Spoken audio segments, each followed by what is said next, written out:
Conversations with Nicole. Let's talk about it. Tell me all about it. I'm here. I wanna know what's on your mind. Ooh, the world needs to hear from you, and I'm so glad to have a conversation to reach the nation. And it's all about you. We'll help each other to discover innovative ways to positively change the world. Let's talk about, let's talk about, yeah. Let's talk about conversations with Nicole.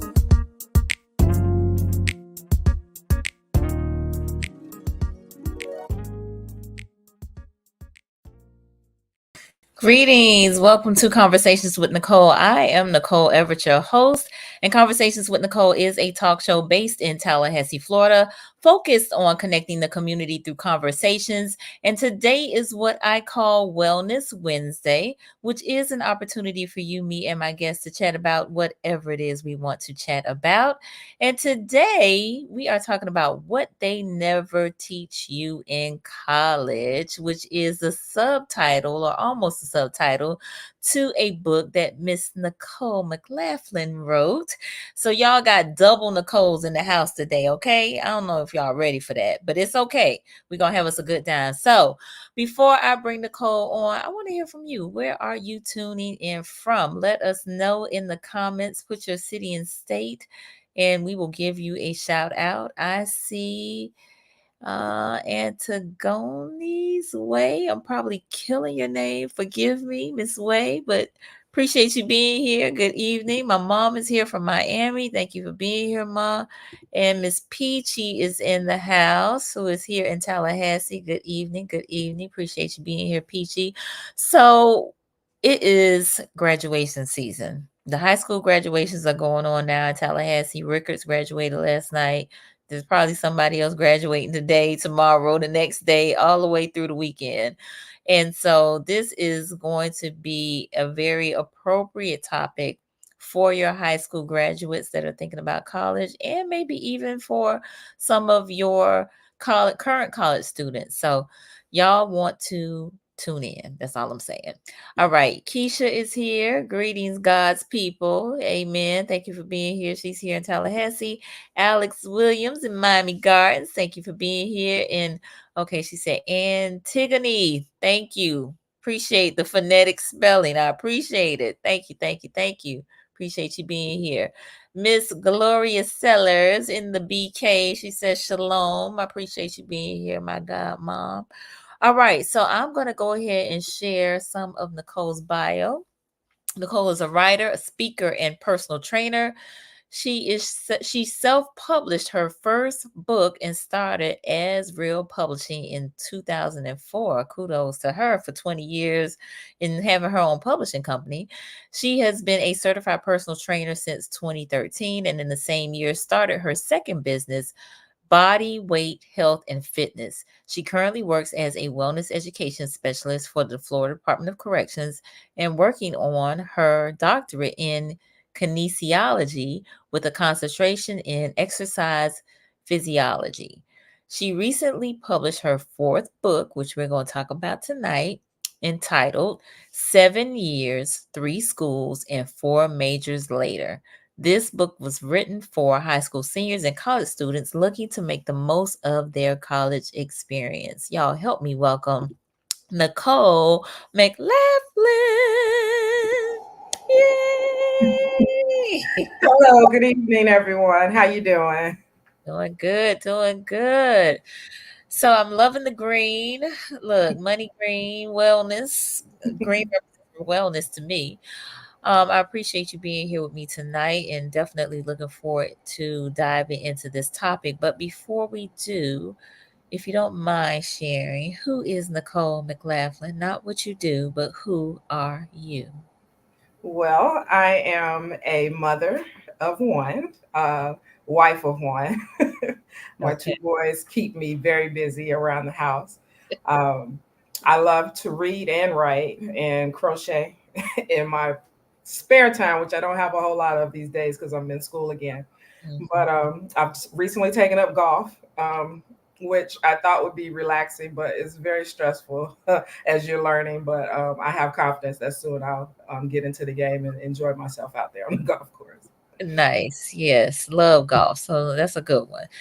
Golf, you're really playing against yourself. Exactly. Yeah. But I'm Mhm. so competitive. I've been an athlete most of my life. And so I have to remember it's me against the golf course and not the people I'm playing with. Indeed, indeed, indeed. All right. So we have a few more folks that have joined us. Sharice, happy Wednesday. She's in Atlanta. Thank you for being here. And Miss Jeanette, 57 years college graduate, still learning. All Amen, Miss right. down in Miami Gardens. Thank you for being here, Miss Jeanette.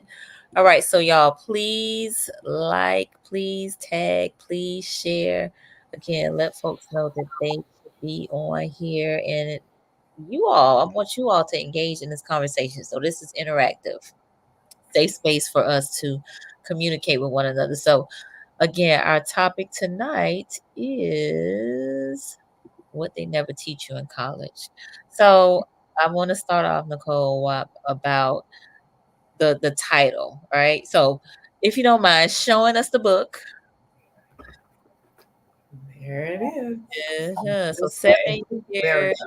yeah, 7 years, three schools, and four majors later. Which I'm assuming this is all about you, right? It is inspired by my journey. I took the scenic route through college, is what I like to say.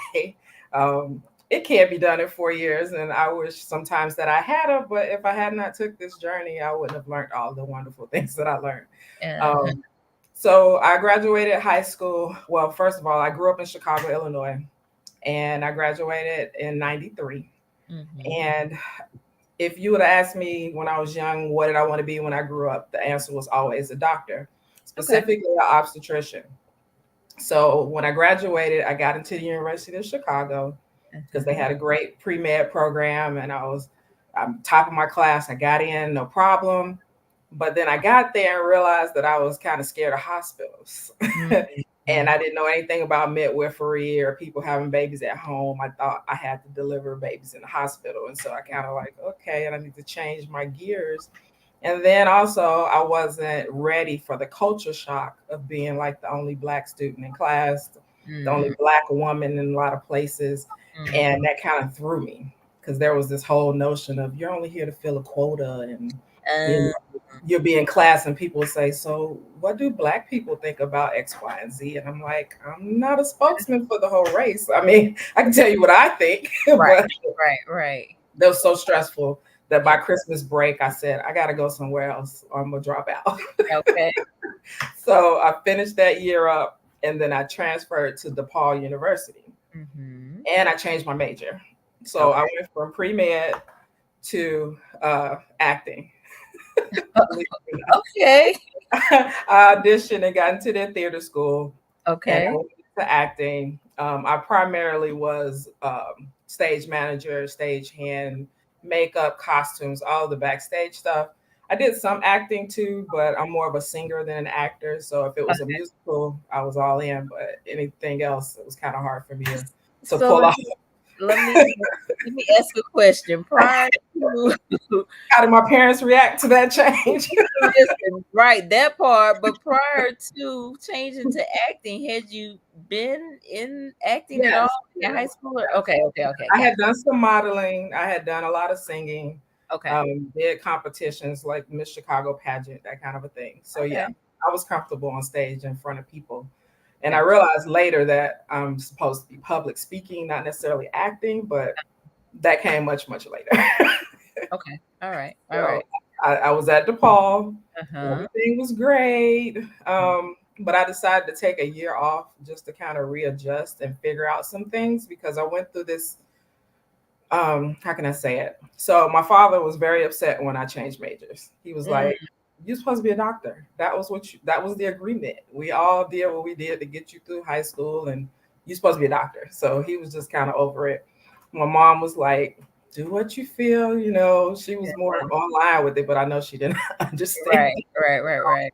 So I decided to take a whole year off, just worked and kind of found myself. I Okay, studied different religions, Hindu, Islam, just trying to find something that that made right. sense. And then I came to the conclusion that I still wanted to do something in health, Okay. and I wanted to still help people because that was what I felt like my goal was in life, was to help other people. Gotcha. So I decided that I would do physical therapy. Okay. And I also wanted to move away from home. Uh, Because although being at home was a good thing for me, especially when I changed to DePaul, I actually moved back into the house. Okay. So there was no extra cost of living because I was at home again. That was great. But I was like, it's time to leave. I was 21. I said, I'm ready to leave. My family is originally from Cocoa Beach. And so I was Mm. like, I'd be close enough to go visit them for the holidays and not have to go all the way back to Chicago. So I decided to go to Florida A&M because they Mm. had a really great physical therapy program. Okay. And at the time, it was an undergraduate program. Gotcha.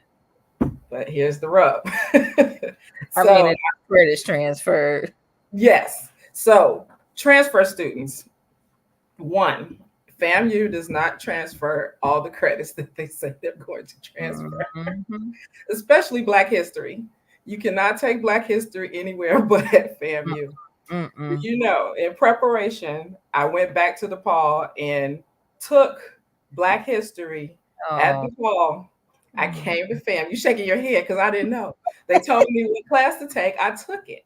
Do you know I got to FAM and had to take that class again? And it Oh. was the same exact book, the same edition, Ooh, everything. I would have fought that one. I'm sorry, I fam. was You 38. I was like, I've already passed this class, but that's okay. I got an A again, so it was all right.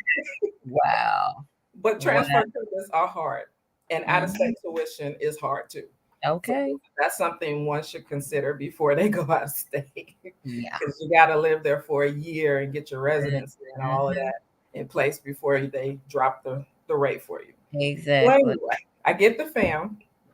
I'm doing physical therapy, I'm doing all the biology classes. Everything is groovy. And Uh-huh. then I missed my chemistry course.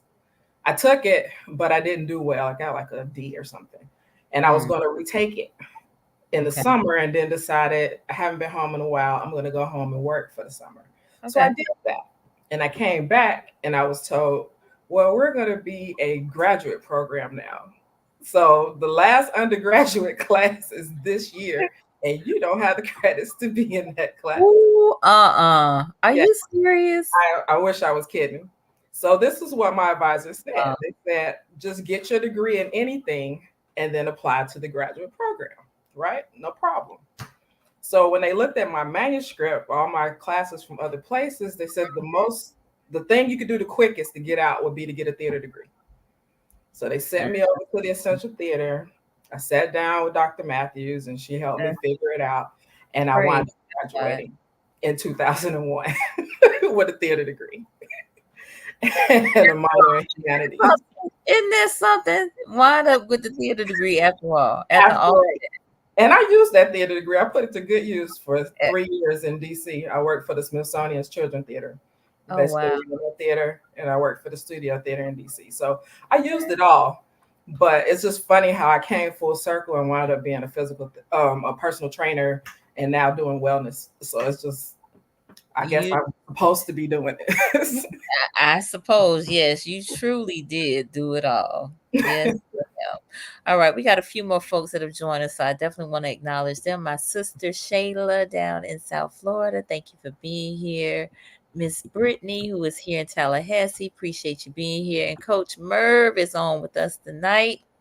Says, my honor to be on listening tonight, ma'am. I'm locked in. All right, Coach Merv. All right. So, whew, That's a lot. I know. It's like, where do you go from there?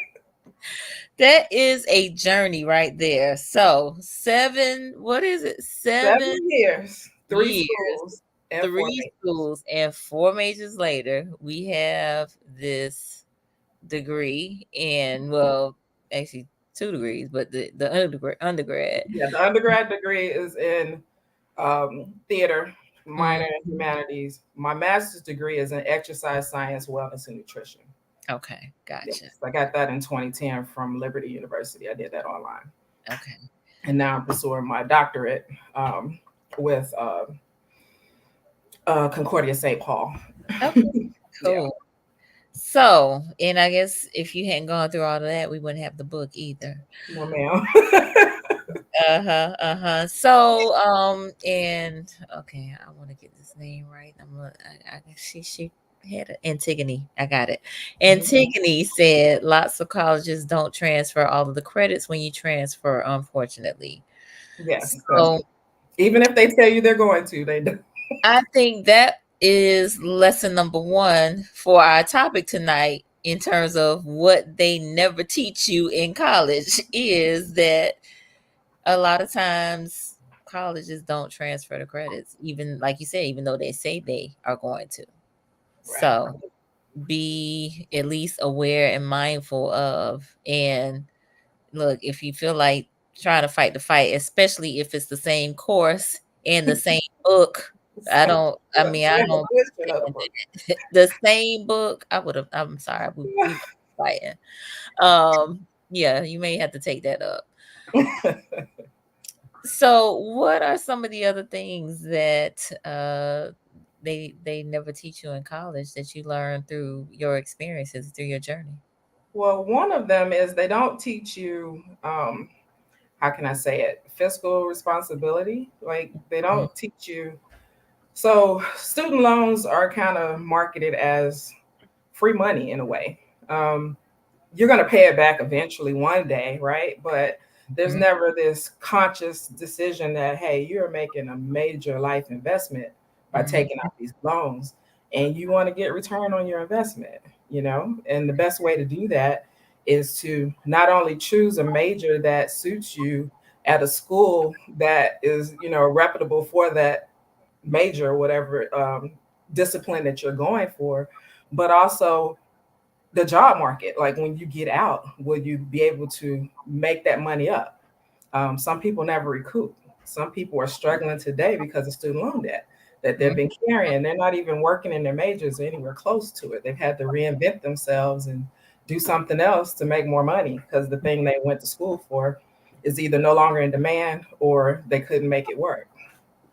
Absolutely. So I'm going to get ask the audience to join in the conversation with us by, if you don't mind sharing, how many of you either are currently have student loans or had student loans that were kind of a thorn in the flesh. And I will definitely raise my hand about those student loans.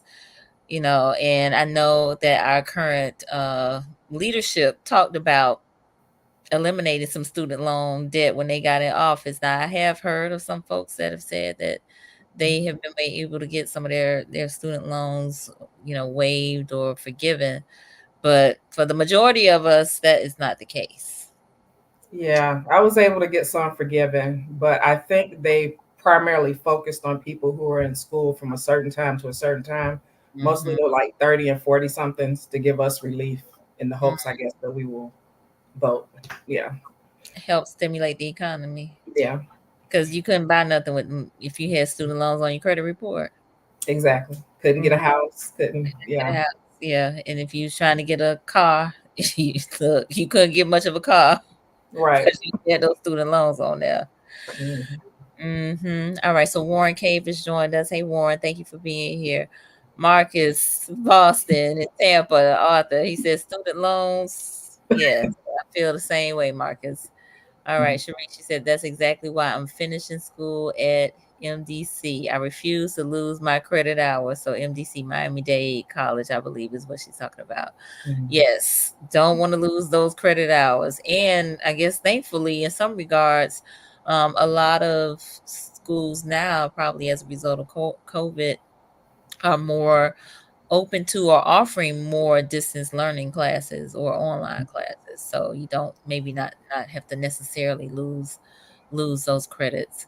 Antigone said, I had student loans and they were definitely a thorn in my side. Thank God mine were forgiven. Amen, Antigone. Amen.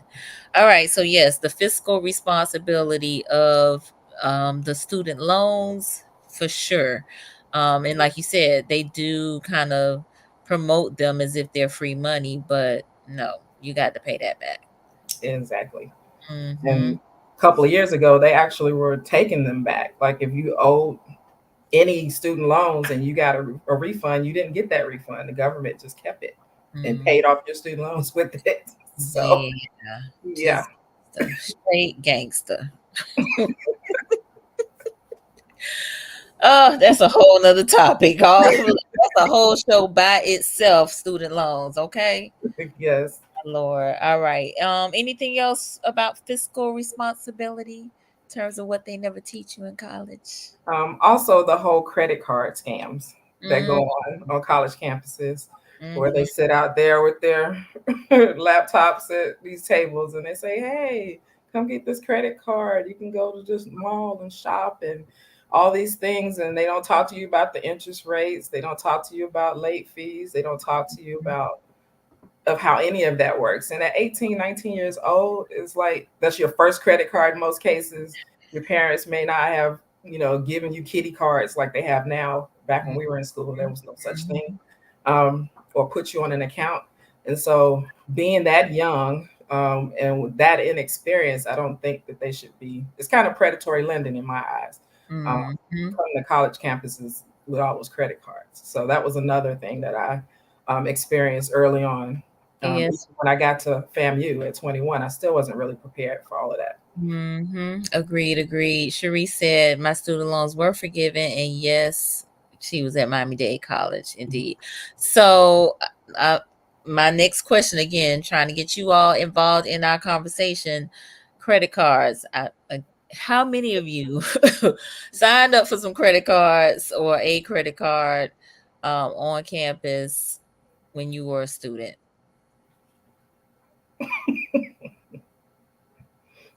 So you got that free towel or koozie or frisbee or t-shirt or whatever was the latest and greatest thing they were giving away out there on the set or the yard or whatever, right? And so I I can remember taking my credit card down to the Governor Square Mall and shopping. Okay. And when the bill came back, it was like, what is this? What am I supposed to do with this? I don't have no money for this. So yeah, it is it's a whole, like you said, a whole scam. They definitely do sell you a bill of goods as it relates to that. Keisha said, I know that gangster move. However, I was glad they garnished it because it was no longer over my back. Yeah, Yes, yeah, I understand. Warren, is not so much as what they don't tell us, it's more of us not reading every line and know what roles are paying our debts. Indeed, you are right. I'm happy my son wants to get a trade. Yes. All right. So Brittany said me. Marcus raised his hand. All right. Yes. Antigone, listen. The credit card scandal had me about wanting to run away somewhere and hide under a rock. Yes, ma'am. I agree wholeheartedly. Before you know it, look, every month that bill came in, and look, they had a minimum payment. You could pay $5, and at the same time, that interest is that like interest 2%. is killing you. Right. Woo! I had no idea. No idea. Keisha, it is good for them to teach us or learn for ourselves. Indeed. Indeed. Yeah, we definitely want to do that. Learn. Warren, never had a credit card to this day. I went to college in 84 and didn't have a high school diploma. I still had to pay for that financial aid. Yeah. Yeah, yeah, yeah. Marcus, I did the same thing, Nicole. I had no information or instruction on the value of credit. Mm-mm. Yep, not at Time you all. figure it out, you've already ruined it. I mean, Yep, you can climb out, but it would be great if our children were not saddled with that right away when they first get to campus. absolutely agree. And Antigone, I was buying all kinds of stuff. Ain't had a penny to pay those cards off. You and me both, Antigone. Listen, and by the time our net check came in, it was almost the end of the semester. But that's a whole nother story. So oh my gosh. All right. My girlfriend Susan from Hampton, VA is on. Thank you for being here. So, all right. So, fiscal responsibility, student loans, credit cards, anything else? Um, I guess the other thing is that there wasn't a whole lot of I don't want to say they didn't support us, but I feel like once you got into the system, it was sort of like, okay, we'll help you with educational tasks, but just life tasks, not so much. Mm. And part of that really isn't the college's responsibility anyway. I think parents should prepare their children as well. But it would have been nice to have some kind of course or some kind of something. I mean, even people that major in business come out saying they really didn't learn a whole lot about finances. Yeah, that definitely is the case. And I majored in business. I was in SBI. I was business admin. You get some accounting, you get some corporate finance, but that does not translate really To to personal finance, yeah. it does not. All right, Keisha said, not the net check. Yes, ma'am, the net check. All right, Marcus said, my son was greatly informed on the value of great credit and how to achieve it. No excuses, young man. All right, good. Well, that sounds that's right. Good job, Daddy. Sounds like you taught him well, which is good. I mean, really, credit was kind of something new when I was in school back in the late 80s. I mean, there was no credit scoring from the way that we look at it today in terms of, between, the hundreds, between 300 and 800 credit score. They weren't doing that.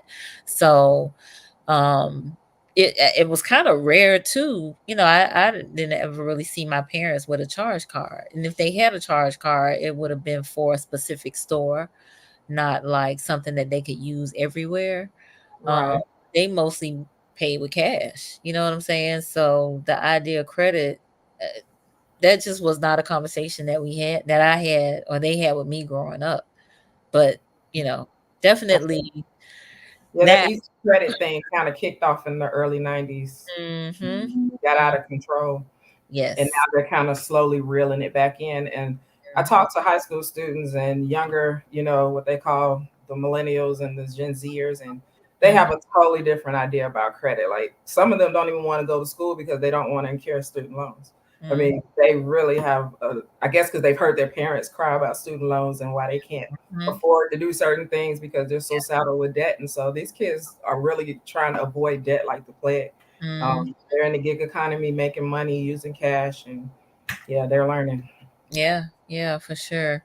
All right. Warren said he's saying a prayer for us. He said, Father, I pray everyone on this conversation becomes financially able to send themselves, their kids, grandkids, etc. to college without the debt. Amen. Yeah. But if they flunk out twice, then they pay. All right. Yeah, no, you definitely gotta be aware of those, what you're signing off on, like you said, like reading things and making sure you have a clear understanding of what all of that is.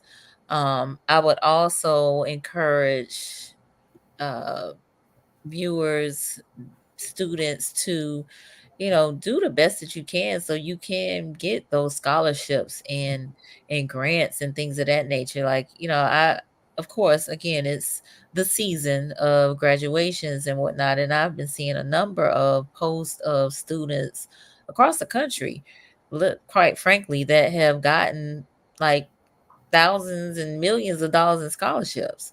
And not that it's money per se in terms of money that they can put in their pocket, but they've been given full rides, or they applied for a particular scholarship, and some of it is money, but it may be earmarked specifically for room and board or for books, or some aspect of it. But take advantage of those opportunities. Like, I feel like so much money kind of goes unclaimed because we just don't apply for it. Right. Or don't know where to look because, Mhm. people think they have to go through a sports scholarship or a truly academic scholarship, but there are so many little tiny scholarships for all kind of things that you wouldn't believe, Mm. um, that we miss out on just because we're not looking. Yes, indeed. All right. So Warren said, in let's see. Our financial freedom is key for our generations to come. We need to educate them on our mistakes. Absolutely. Yes. Absolutely. So please have those conversations with the young people in your lives. Antigone, I'm totally out of debt and I refuse to go back and get a student loan ever again. I'm glad I'm out of debt, but I hate that it's hindering me from going back. So, Antigone, I'm going to say what I just said. Check it out to see if there are some other opportunities available. You don't have to refuse to go back, but there may be some program where there is some free money, especially for a mature student, returning student, or something like that. So, just do a little research and see if that is your desire to go back to school, see if there are some other options or some other opportunities that you can take advantage of. All right, so we are about halfway through our conversation. I am here with Nicole McLaughlin. We are the double Nicoles here, talking on this Wellness Wednesday about what they never teach you in college. Nicole wrote the book 7 Years, 3 Schools, and 4 Majors Later. And she's just so graciously told us about her journey. Um, which was exactly what I just said. 7 schools, 7 years. 7 years. I'm sorry, not 7 schools. 7 years, 3 schools, and 4 majors later. But all of it's kind of like a roadmap of some of the things that she did not know through her journey. And so we're talking about the first one of the first things is that they don't transfer all your credits. And then we've also been talking about the fiscal responsibility. All right. And so anything else that you want to share with us about what they don't teach you in college? The other big thing, and the thing that pushed me to write the book, is they don't teach you about following your passion. Mm, A lot of times that's reserved for, like, 50 somethings who are burnt out, and now it's like, go follow your passion, take mm-hmm. a sabbatical, those type of things. But if you take a little time to just kind of sit down and figure out, okay, what am I good for? Why did I come to the planet? Like, what am I supposed to Wait be a doing? minute. Did you say what am I good for? What am I here for, I should say. And Okay. why did I come to the planet? And use that to roadmap. Use that to pick your school, your major, Mm-hmm. and all of those things. And use those 4 years as like a testing ground to try Mm-hmm. those things out.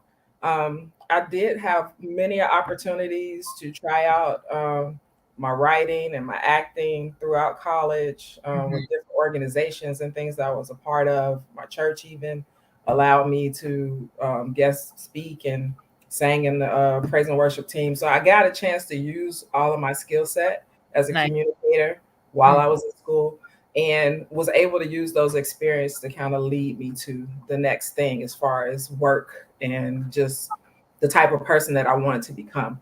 I think nice. there's too much focus on getting a job or finding a career, making money, and not enough focus on who are you? You're like, what makes you tick? Like, what's going to make you happy?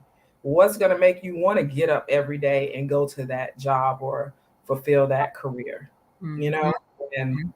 I don't think that they're too young to really be thinking these thoughts. I think this is when they need to figure that out before Right. they're 50 and disillusioned and, you know, need to take a sabbatical. Right. So real quick, Antigone said, I will look into that. Thank you, Nicole. You're welcome. He further said, they don't tell you that you'll change majors several times before you figure out what you want to do. So, which is exactly what you were just speaking to. So I would offer this, and this is something that I a dream that I wanted to do, which was to offer tests to young people in middle school that kind of tested their skill set, right? And looked at what, based on how they scored on these kind of skill tests, what they could possibly do, and then match them with mentors Mm, within those fields so that they can kind of walk it out, right? And then determine if that's really what they want to do, or kind of go back to the drawing board and try something else. I really feel like, and I'll share this. I got that idea from Take Your Child to Work Day, mm, right? Um, my son, you know, used to come to work with me, but got tired of that because he used to be at work with me all the time. But one year, and this was in middle school, he was saying he wanted to be an attorney.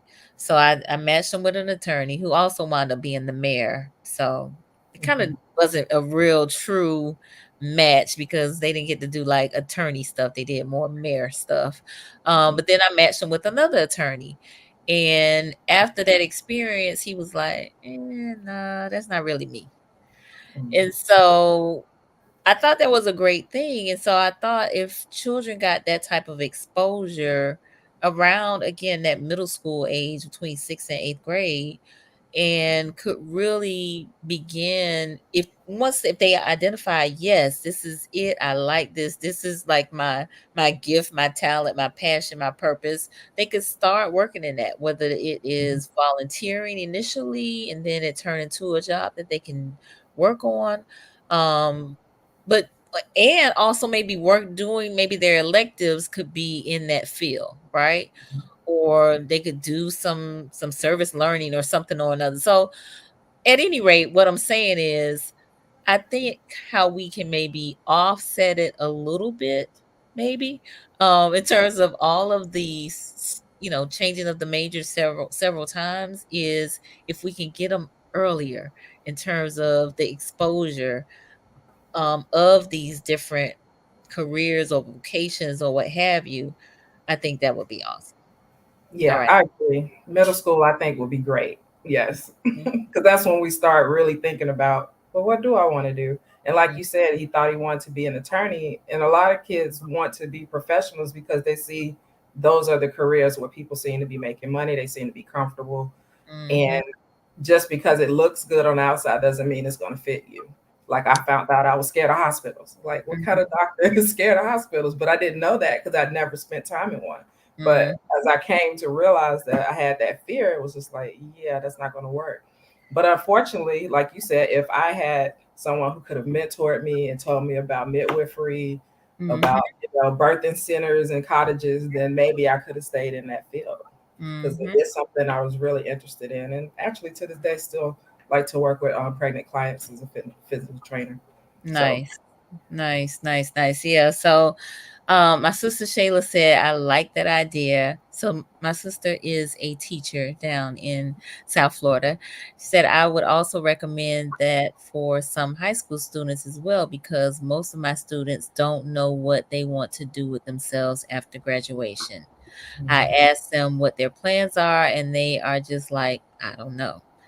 mhm. And don't ask them what their hobbies and interests are. They don't know that either. LOL. Wow.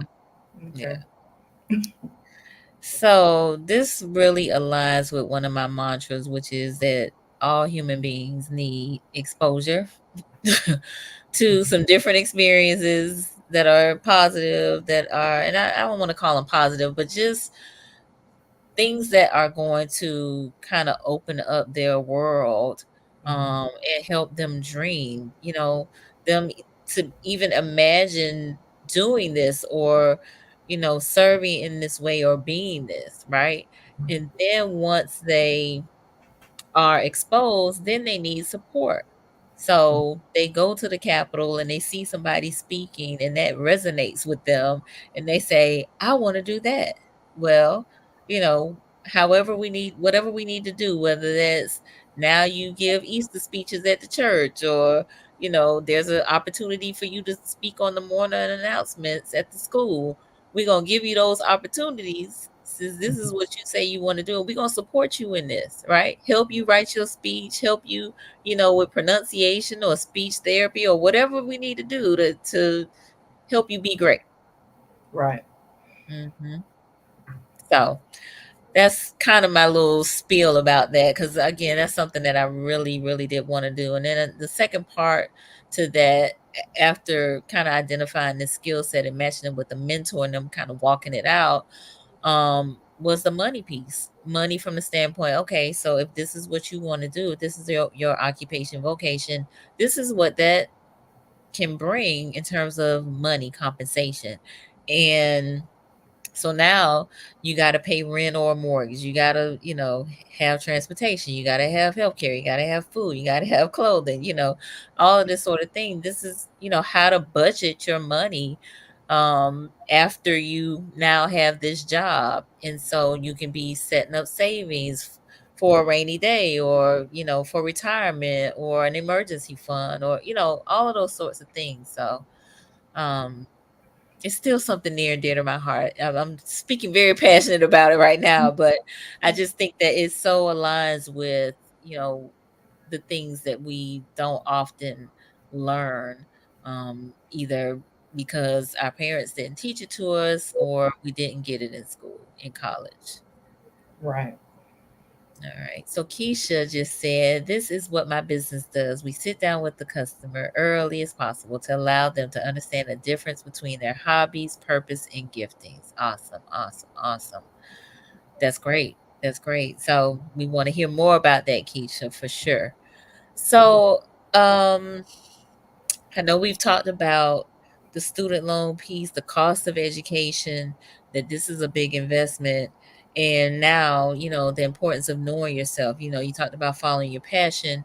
And sometimes maybe that might be, as you have stated, you took a sabbatical and really kind of explored kind of who you are, what you like, and what your next steps were going to be. Yeah, and I think that year was very pivotal to me. Hmm. If I hadn't have done that, I started to journal during that time as well, and I've actually kept all of my journals. I have boxes and boxes of journals, and there's actually a journal component to the book. Okay. The journal pages in the book, so there'll be an exercise, and then it'll be a journal exercise that you Gotcha. complete before you go on to the next chapter. Um, and I think that's going to help them make that blueprint. I mean, the power of words spoken, but there's also a power in words written, because once it's written, it's permanent. It won't go anywhere. You always can have that piece of paper to remind yourself of what you said you wanted and what you desire. So I Mm-hmm. think that journaling piece, writing it down, making the vision plain, Mm-hmm. is crucial, especially when you're trying to plan what could be your whole life, you know. Absolutely. And, it's a working document, right? Exactly. You also can change it as need be, because things change. Mhm. And there's different seasons in life. There's going to be different for other people. I mean, I was fortunate that I was young and single with no children, but I know that there are some young people who start families early and Mm. still try to go to school to better their lives and have more for their families. And that's a whole different challenge. I'm experiencing it now, but it's nothing like if I was 20 something with a child trying to go to school. Mhm. I couldn't even imagine that, but it's being done all the time. And so those are things that they can also work into the schedule. It is. So raising my hand, I was 20 something with the child and going to school and working. So yes, it's intense. I look back on those days and think to myself, how in the world did I do it? I had like 19 hours credit hours that I was doing, and working 20 hours a week, and being a mom. So it's a lot, but I guess you just do what you got to do. Yeah, by the grace of God. But Hmm. if you had a roadmap or a blueprint or someone to kind of guide you, it probably would have been a little bit easier. Absolutely. And it sounds like you had a support system, but not everyone has one. Yeah. Yeah, I did. And that was growing because I was here in not in Miami. I have my family in Miami, so I it was slowly but surely growing, and actually it grew quite a bit, and I'm grateful. I really am, because you can't do it alone. You really can't. Um, yeah, it definitely takes a village when you're raising a child, for sure. Yes, definitely. Hmm. All right. So again, just real quick recap. We have talked about the transfer of credits, the fiscal responsibility, following your passion, which includes again like knowing yourself, and that sabbatical that you talked about. I think also with the knowing yourself, I would also encourage students to kind of lean into what the university has to offer while you're there, because there is so much there. It is university, but it's the universe, right? Mm. This campus is a a microcosm within a larger city, but there's a lot to offer. And so, definitely look into organizations, look into positions that can be held within the university in terms of student government or some other leadership positions, or just being a member of organizations. Um, Universities, and I know at FAMU, often offer just different activities and things to do, and you can meet a number of people and connect with folks. Some folks might be from your city or other parts of your state, and so I think, again, I just think it's a great time to learn more about yourself and what some of your interests are as well, that you may not even know that you had. And you also have international students, and you can go on missions trips or other kind of what they call it, exchange student situations. And so, yeah, the world is open to you. It is. Mhm. And there are internships, externships, so learning opportunities as well. So again, we want to encourage the students to take full advantage of all of those things while they are a student. Student definitely is a special category, Mhm. and there's a lot of grace that is given to students as it relates to just some of the things that happen on campus. And then I would also say, uh, check out the surrounding community too. I've had interns with conversations with Nicole, and I have sought specifically to engage them in the off-campus activities that go on, and they all the time are so surprised at what Tallahassee has to offer. They just have not been exposed to it because they primarily are focused on what's happening on campus, or Mhm. in proximity to where they live, and don't realize, again, some of the activities that go on here. So have them explore some of the things that are in whatever city their college is located, because again, there's opportunity there as well. Yes, definitely. Hmm. Okay. So I know we are coming up close on time for us to go, but I want to. I'm doing a spoiler now. I want you to talk about like where folks can get the book Okay. and cost and all of that sort of thing. So let us know. Okay, so currently you can get the book on my shop page, and it also will be available on Amazon June 1st. So very soon it'll be available on Amazon as well. Okay. It comes with a pen and is packaged very nice for a graduation gift, and that cost is $25, but the book by itself is 15. Okay. Nice. Nice. Nice. Nice. And so 7colleges.myshopify.com is where you can go to get it. Yeah, Which and on Amazon you can just put in seven, put in the title 7 years, three schools, four majors later, it'll pop up, but it's not available for sale until June 1st. Okay, all right. So, you just recently had a book launch here in Tallahassee, which was in April.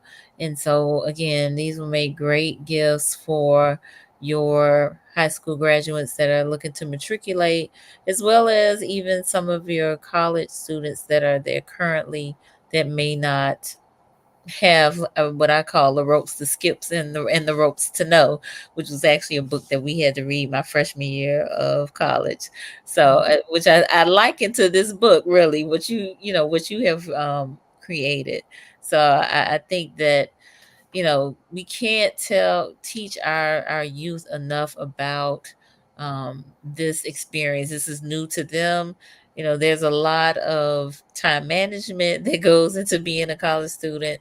There Yes. is a lot of self-awareness that goes into being a college student, because you really don't have the parental guidance telling you what you have to do on a day-to-day basis. It's up to you. You got to have ownership and responsibility, accountability, and for your actions and going to class and all of those things. So it's just a different world. It really is, but Yeah. it's a great world. It's you're moving on to adulthood and really being able to be self-sufficient. So Yeah. that's I also just want to plug one more thing. sure. Um, Even if you don't go to college, this still will be a good book for you as far as determining what you do want to do with your life. Hmm. One person on here mentioned trades, and I think that's an excellent alternative to traditional colleges. Yes. Apprenticeships, those type of things. There are a lot of people who just go right into starting their own businesses, um, or already have their own businesses even as teenagers, and so I think that's another path they could go on, and this book will still help them even if they're not going to college. All right, that's a great point. Keisha said, "I don't think different ideas and choices are mentioned in the house while growing up. Many parents are biased on what they experience." Mm. Yeah. Yeah, agreed, agreed, agreed. So perhaps seeking some other uh, mindsets as it relates to it might be helpful. Um, Mhm. so, Yeah, and because my parents didn't even go. I was first generation to go to college. And actually, out of all of my siblings, I was the first to go and the first to actually get that degree. Mhm. I had a brother who finally got his more recently in his 40s, but it wasn't something we grew up knowing about because our parents didn't go. They Yeah. went straight to the military and then went into working after they started having a family. So, yeah. Yeah, good point. Because like you said, if you're first generation, then they probably it's not going to be something that's probably going to be discussed in the household. So maybe through a guidance counselor or some other person that may have experienced college, that might be the gateway or entry point. All right. And Tamela, thank you for being here. Tamela, she said, thanks for sharing this information. It's very informative. Our pleasure. Our pleasure. So we are again wrapping up on this conversation, but I want to give you, Miss Nicole, an opportunity to share some closing remarks and then tell folks how they can connect with you. Okay. Well, in closing, I would just like to say that another big impetus, I would say, for the book was my faith, my spirituality. Um, I don't think you can make any of these plans without consulting with your higher power or what you consider to be your God. I know people have various religions, and so I'm trying to keep it general, but whatever faith you are of, I think that you should pray or seek guidance with your faith to determine your path, and you'll be stronger for it. The book has a lot of references to the Bible, but you don't have to be a Christian necessarily to enjoy the book because there's spiritual truths that transcend religion, as far as I'm concerned. You can find the book again on my shop, and it'll be available soon on Amazon. And I would thank everyone for your support when you purchase the book. Um, yeah, and that's what I have. All right.